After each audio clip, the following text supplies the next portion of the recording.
Wow, it is bright out here today.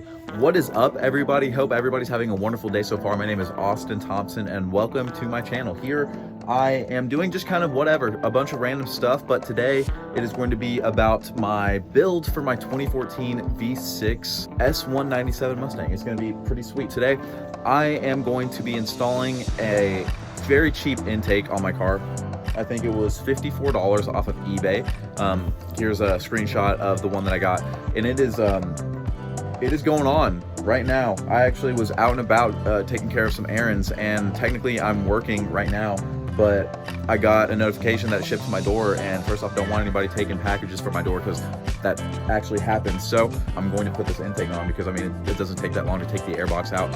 But yeah, here's the package right here. This build with my car, it's going to be completely experimental. This is like I'm doing a thrifty build with everything. I'm not spending more money than I should. With all the research that I've done with all the parts, long ago actually I had a different Mustang than the one I have now, and I installed all the top of the line products on everything, spent thousands of dollars on my car, and then I totaled that car, didn't take any of the parts with me, ended up getting the same model. It was an S197 but a 2013, and I got a 2014, didn't take any of the parts with me. So now I'm doing a thrifty build, especially because it is a beater, it is a bang up Mustang. I've been hit like 3 or 4 times in the last few months, and can't be bothered to fix it at the moment because I work for my car. So right now we are just installing other stuff on it, and we are saving money. I've taken a hammer and hammered out a lot of the dents from where people hit me, and yeah, so this car is now, it's a project car because I've deemed it a project car, and we're just going to be doing whatever to it, and I'll worry about, you know, replacing fenders and quarter panels and stuff like that later on. But yeah, let's get into this. So this is baby right here. You'll see what I mean. That's where somebody hit me. And all I really did was take the fuel door out because the fuel door was dented and messed up because that's primarily where they hit me. And yeah, now we got all this damage on the side. But hey, this fuel door looks nice. Got some painted calipers and all that jazz, blacked out the lights. But this is my girl, this is my project car. And we're gonna go under the hood today. What's in the box? What comes in the box? Take all the stuff out. All right, looks like we got guessing in this box is probably the filter. Let's get that out of there. All right, we've got some clamps, got some hosing, got some tubing, more tubing there, vein hose, I'm guessing.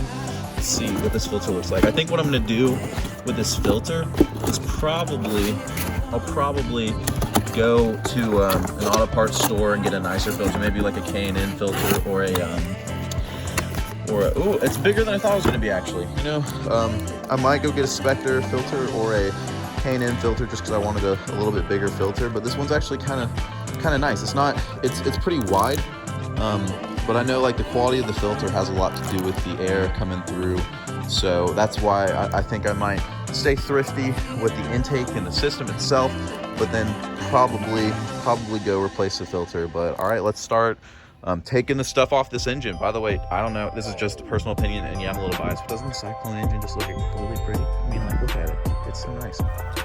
All right, so started by just loosening those clamps around the hoses, taking out the air box. The screw that held the air box in to the body of the car actually freaking took forever. I don't know why. It was so long, and it took a lot longer to take out than expected, but everything came out pretty easy. Not too many problems with that. The next issue that I started having, though, was trying to fit the heat shield into the car. By itself, when it came in the box, it just did not fit.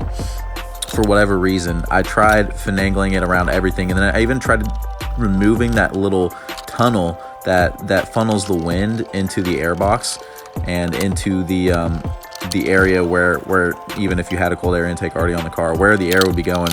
And so I got annoyed, and so I just started bending the heat shield, and it took me way longer than it needed to, this install, just because the heat shield didn't fit, and I messed around too long just trying to take out parts that I didn't need to take out, and then screwed the heat shield in, and actually it fit pretty nice afterwards. The fitment on everything was not bad. The install wasn't very difficult by any means. It just I had a little issues with that. Other than that, it was pretty straightforward. It was pretty smooth. Just here removing the mass airflow sensor, and I will say my camera stopped recording because my phone died as I was installing the actual intake and everything. Once everything was starting to come together is when my phone died. So you get to see a little bit of it, but it cuts out pretty much right here.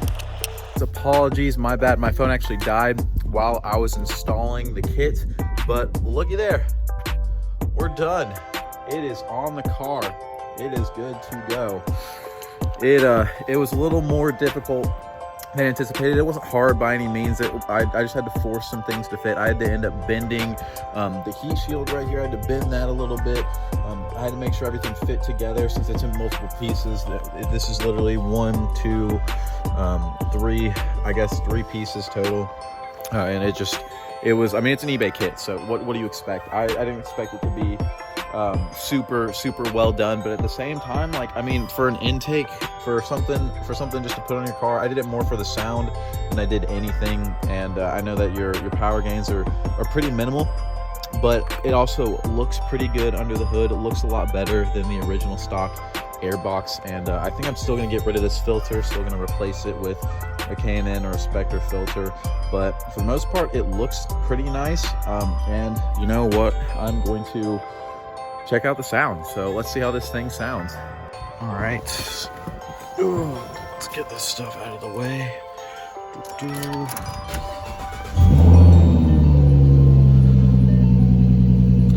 I mean, really the startup isn't much different. All I have done to it right now is deleted the mufflers, so it sounds a little bit better, but it's running. Sounds good. And I've been driving it around, so let's see. What does it sound like from the cabin? Ooh, there it is.